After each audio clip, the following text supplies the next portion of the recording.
dices, vuélvanse al polvo mortal. 1000 años para ti son como el día de ayer que ya pasó, son como unas cuantas horas de la noche. Arrasas a los mortales, son como un sueño, nacen por la mañana como la hierba. Y al amanecer brota Osana, y por la noche ya está marchita y seca. Tu ira en verdad nos consume, tu indignación nos aterra. Ante ti has puesto nuestras iniquidades, a la luz de tu presencia nuestros pecados secretos. Por causa de tu ira se nos va la vida entera, se esfuman nuestros años como un suspiro. Algunos llegamos hasta los 70 años, quizás alcancemos hasta los 80, si las fuerzas nos acompañan. Tantos años de vida, sin embargo, solo traen pesadas cargas y calamidades. Pronto pasan y con ellos pasamos nosotros. ¿Quién puede comprender el furor de tu enojo? Tu ira es tan grande como el temor que se te debe.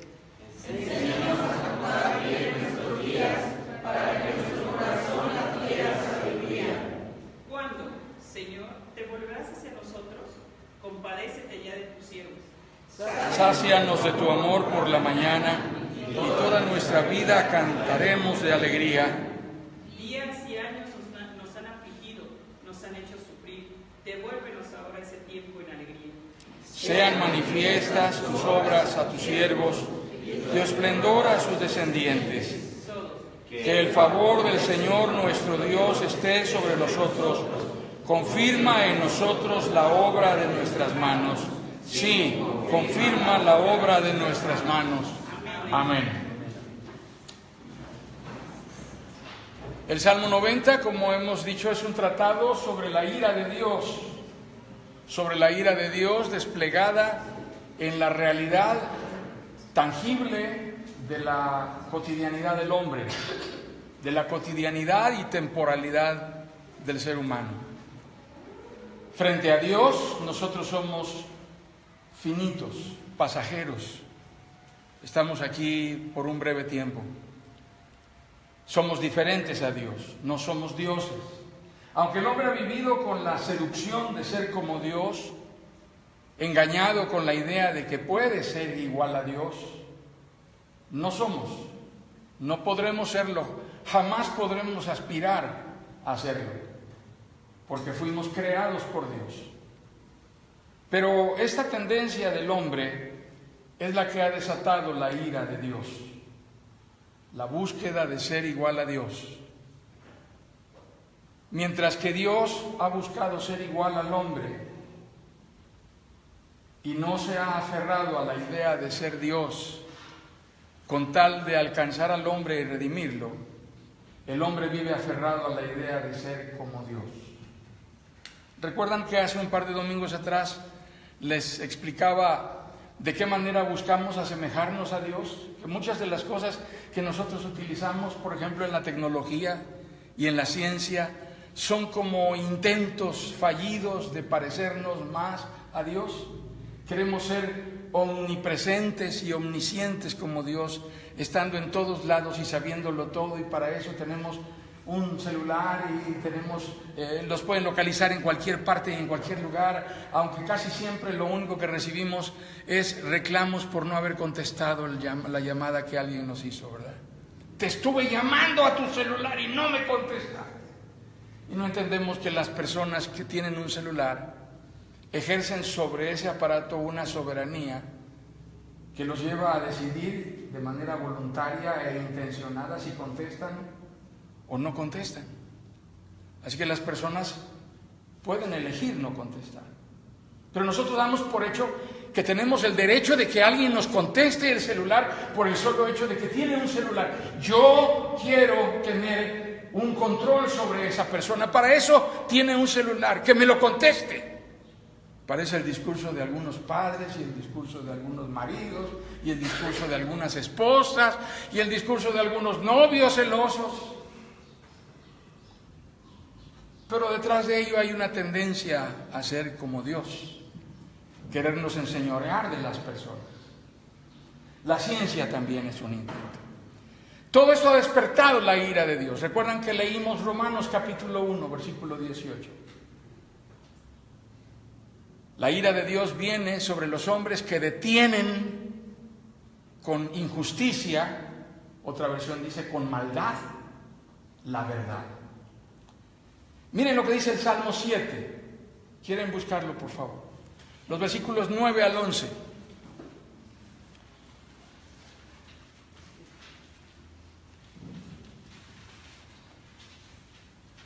Salmo 7, versículos 9 al 11.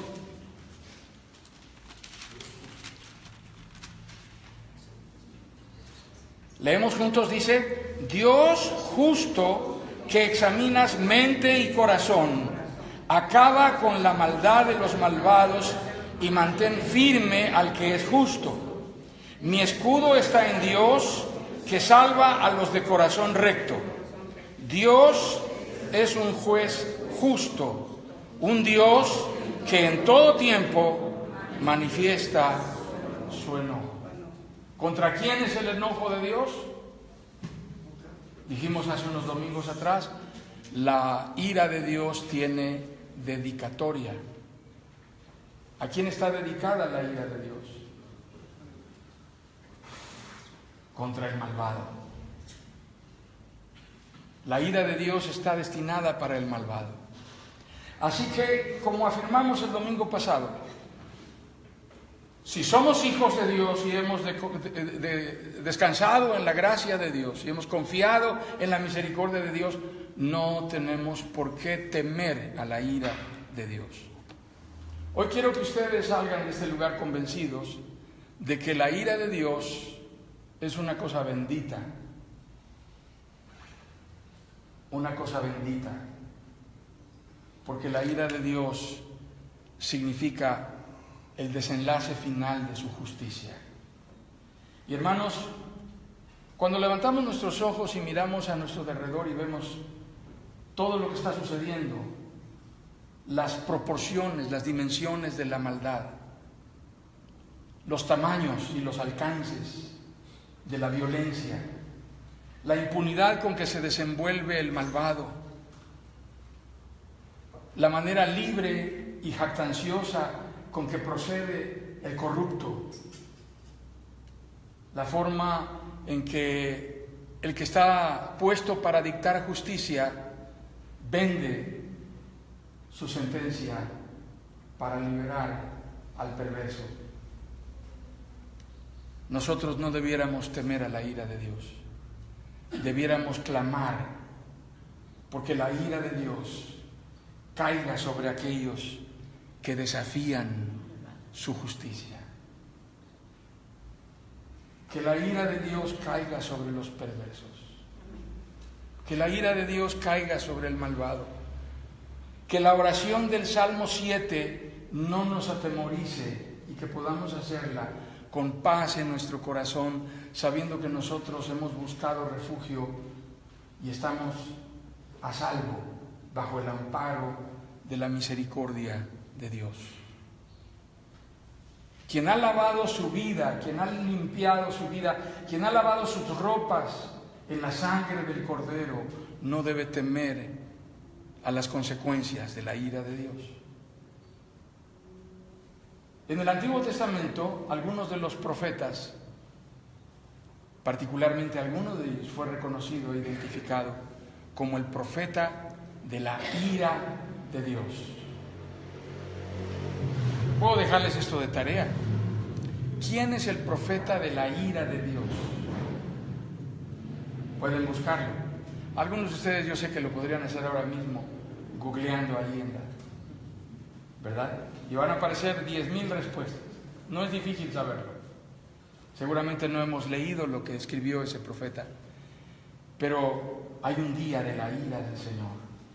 Y cuando ese día llegue, nosotros podremos estar serenos.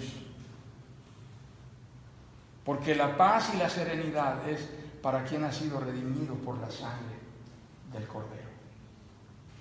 Ahora bien, necesitamos entender esto.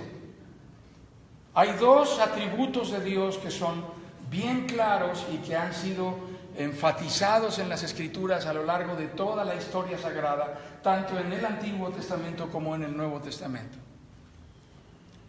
¿Cuál creen ustedes que sea el atributo de Dios que más veces se menciona en las Escrituras?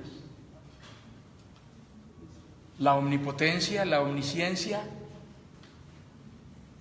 la omnipresencia de Dios, la fidelidad de Dios, la santidad de Dios o la justicia de Dios? ¿Cuál creen ustedes que sea el atributo de Dios que los ángeles repiten 3 veces cuando cantan?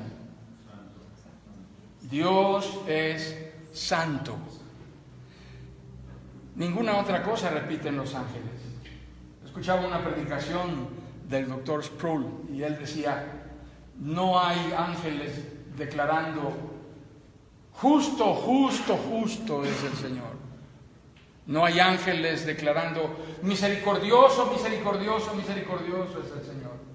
Los ángeles cantan: santo, santo, santo, el Señor de los ejércitos. Toda la tierra está llena de su gloria. La razón por la cual Dios aborrece el pecado, la razón por la cual Dios no puede tolerar al pecador, la razón por la cual Dios descargó en su propio Hijo el castigo que merecíamos todos nosotros para que Él llevase nuestra condenación sobre su propio cuerpo, muriendo en nuestro lugar, es porque Dios es santo. Y porque Dios es santo, Dios no puede tolerar nada que sea injusto. Porque Dios es recto y es justo. Entonces Dios todas las cosas las hace con justicia. Nada de lo que Dios hace involucra maldad. Nada de lo que Dios hace implica intención perversa, malévola, maliciosa o intencionada de manera condicionada. Todo cuanto Dios hace, lo hace movido por su justicia, por su santidad. Así es Dios. Alguien en alguna ocasión dijo: Dios no puede mentir.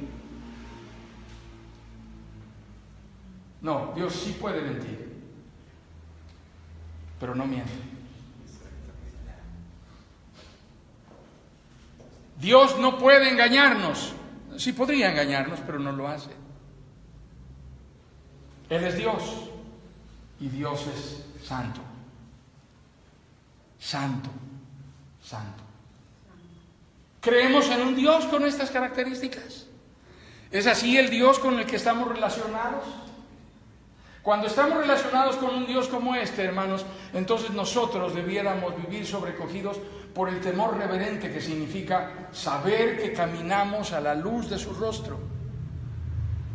No debemos vivir sobrecogidos por el pánico de ser destruidos por la ira de Dios, porque hemos sido lavados con la sangre del Cordero. Si tú estás seguro de tu salvación, no debes temer a la ira de Dios. Lo hemos dicho una y otra vez en estos domingos anteriores y lo decimos nuevamente. Si tú crees que el sacrificio de Jesucristo fue para darte salvación, no tienes por qué temer a la ira de Dios.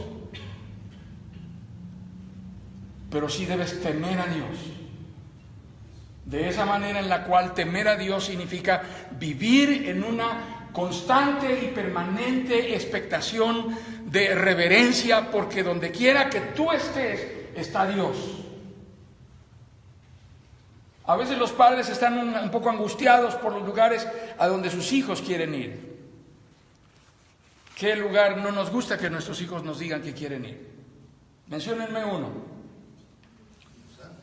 Los antros. ¿Qué cosas son esos lugares? Son una especie de facultades en donde aprenden ciertas ciencias. Hay laboratorios en donde preparan ciertos químicos, sustancias. Son centros sociales en donde se relacionan sana y constructivamente, estableciendo vínculos que pueden ser muy favorables para su futuro, prometedores.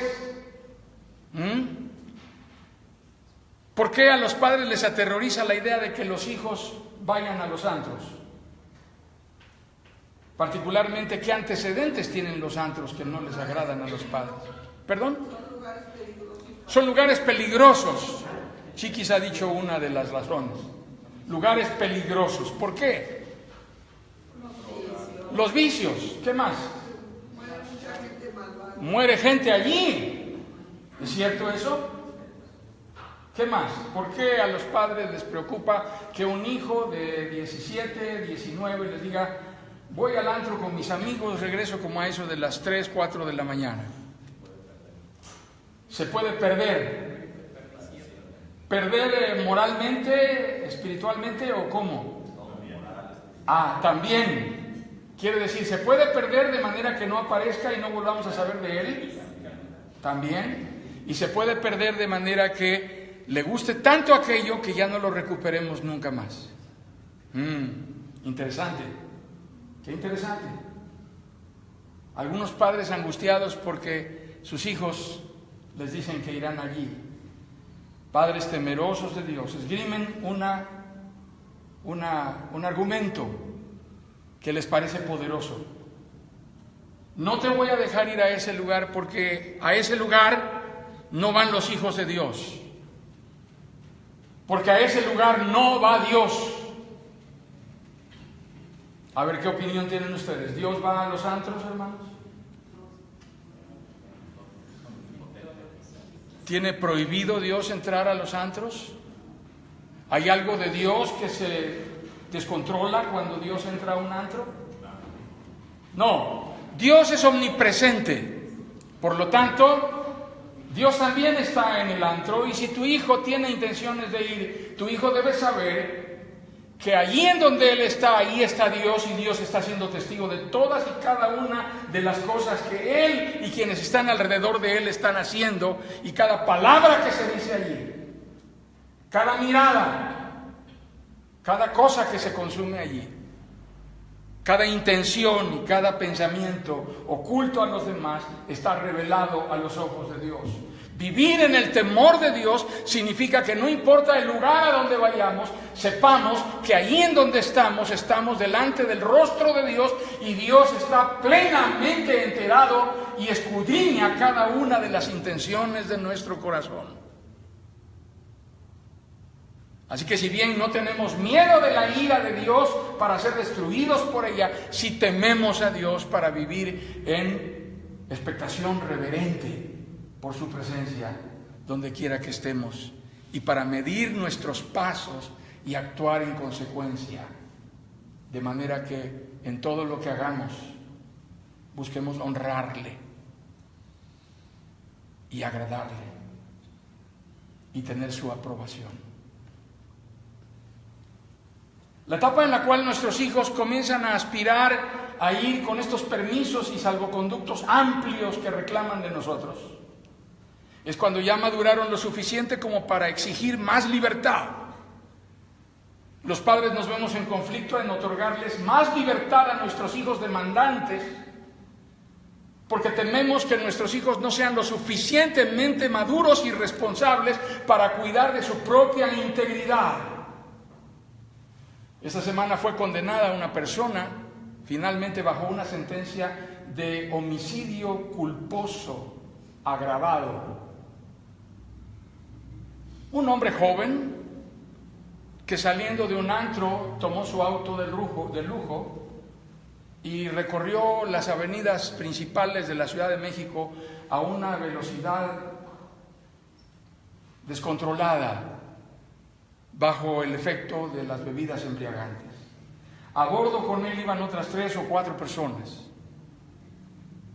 Ese automóvil se estrelló contra un obstáculo en la avenida esta principal y céntrica, y el automóvil quedó partido en 2 partes. Todos los demás pasajeros de este automóvil salieron volando por las ventanillas y todos murieron, excepto el conductor. Él se salvó. Interesante. Fue sentenciado esta semana. Ni uno solo de las personas que iban a bordo de ese automóvil eran amigos de él. Se conocieron en el antro y decidieron seguir la fiesta juntos. Vámonos a otro lado. Aquí ya van a cerrar. Así que las decisiones que tú tomas, debes tomarlas bajo la conciencia de que cuando llegas a ese punto en el cual reclamas más libertad, debes demostrar que tienes la suficiente capacidad de asumir responsabilidad por tu propia integridad. Esto pudo haber sucedido a las 4 o 5 de la mañana. Es la hora en la cual cualquier madre que ha velado casi toda la noche esperando a que un hijo regrese, termina vencida por el sueño. Y finalmente ya no se da cuenta de si llegó o no llegó. Así que una madre guardada en una habitación, sentada con un tejido o viendo una película en la televisión, con angustia en su corazón mientras no sabe dónde está su hija o dónde está su hijo, y espera a tener alguna noticia o a escuchar que entró por la puerta y ya pasó a descansar a su recámara, no tiene la capacidad de cuidarte.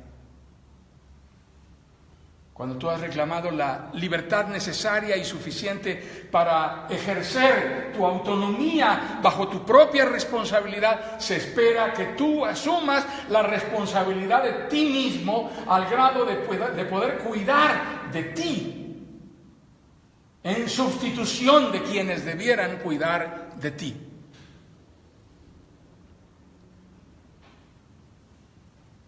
Esa es la razón por la cual nadie debiera adquirir la responsabilidad de ser padre o ser madre cuando no está en la capacidad de ser autónomo del vínculo de los padres. Por eso dice la Escritura, dejará el hombre a su padre y a su madre. Quiere decir, tendrá la capacidad de generar su propia certidumbre económica y su propia estabilidad, su propio bienestar. Cuando tengas eso, puedes entonces comprar mujer e hijos. Antes de eso no. Porque lo que va a pasar es que los vas a llevar a vivir bajo la tutela de quien tiene tutela sobre ti. ¿Qué crees, mamá? Estoy embarazada. Tu ámbito de tutela va a crecer, vas a ser abuela. No solo eso, tienes un hijo, un nuevo hijo. Mira, él es el papá del bebé. Se viene a vivir con nosotros. Vas a formar parte de la nómina familiar. ¿No te da gusto? Pero cuando un hijo reclama autonomía e independencia, es porque está apto y listo y dispuesto a asumir responsabilidad por sí mismo. Una historia graciosa dice que un hijo llegó como a eso de las 6 de la mañana y al abrir la puerta encontró a su padre que estaba sentado allí esperándolo. El hijo abrió la puerta y entró a la casa todo desgarrado de la ropa, con unos moretones en la cabeza y con el volante del coche ensartado en el cuello.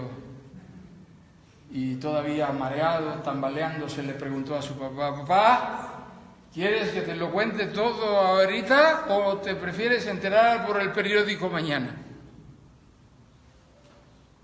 Cuando tú no tienes la capacidad de asumir responsabilidad de las cosas que haces, vas a causar mucha aflicción y mucho dolor, además de que vas a tener que cargar personalmente. Así que nadie de nosotros está apto y en la capacidad de poder vivir fuera del temor de Dios. Aspiramos a vivir fuera de la tutela de nuestros padres, pero no podemos vivir fuera del señorío que Dios ejerce sobre nosotros. Jamás podremos prescindir de nuestra dependencia de Dios. Las personas más espirituales y más maduras no son aquellas que menos dependen de Dios, sino las que más dependen de Dios. Las que más se dejan guiar por Dios. Las que más apegadas a la voluntad de Dios viven. Las que más se sujetan a la dirección de Dios. Las que más obedecen y hacen la voluntad de Dios. Así que vivir en el temor de Dios es algo que forma parte de las constantes de nuestro vivir en Cristo. Es parte de nuestro trato con Dios, es parte de nuestra relación con Dios y no podremos deshacernos de ello jamás. Nunca llegará un día en tu vida en el cual puedas decir: soy lo suficientemente viejo, lo suficientemente maduro y lo suficientemente conocedor de Dios como para poder decir que ya no necesito temer a Dios. Algunos de los grandes hombres de las Escrituras con los cuales Dios trató recibieron su última lección justo unas horas o días antes de morir. Y un ejemplo de ellos es Moisés. ¿Saben cuántos años tenía Moisés cuando murió?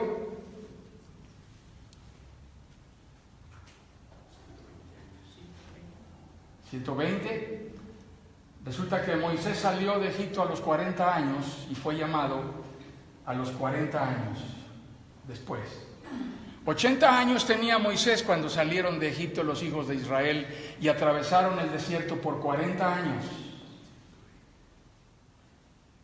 Y Moisés había cumplido 120 años cuando por última vez, en la cima de una montaña, le consultó a Dios si le permitiría entrar. Y Dios le dijo: no, Moisés. Esta es la última lección que aprenderás en tu vida. No entrarás. Entrégale la vara a Josué, porque él irá delante del pueblo. Así que nosotros tenemos que estar conscientes de que recibiremos lecciones en las cuales Dios estará tratando con nosotros aún hasta el último momento de nuestra vida, hermanos. Gloria a Dios que así sea. Dios no nos dejará. No permitirá que crezcamos como hierba silvestre, ni siquiera en el último momento de nuestra existencia. Dios enderezará nuestros pasos y nos hará andar en sus caminos, porque nos ama. Así que vivamos en el temor reverente de la presencia constante de Dios en donde quiera que estemos y no busquemos prescindir de ello ni despojarnos de ello, porque eso nos llevará a vivir de manera que honremos y agrademos al Señor. Enseñemos también a nuestros hijos a vivir en el temor del Señor. Busquemos en nuestras Biblias la segunda carta del apóstol San Pablo a los Corintios. Vamos a terminar con esta reflexión en este texto.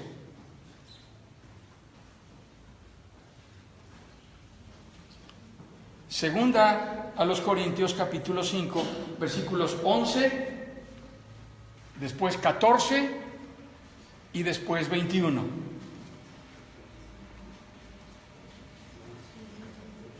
Segunda a los Corintios 5, 11. Leemos juntos el versículo 11, dice: por tanto, como sabemos lo que es temer al Señor, tratamos de persuadir a todos, aunque para Dios es evidente lo que somos, y espero que también lo sea para la conciencia de ustedes. 14. El amor de Cristo nos obliga, porque estamos convencidos de que uno murió por todos y por consiguiente todos murieron. 21. Al que no cometió pecado alguno por nosotros, Dios lo trató como pecador para que en él recibiéramos la justicia de Dios.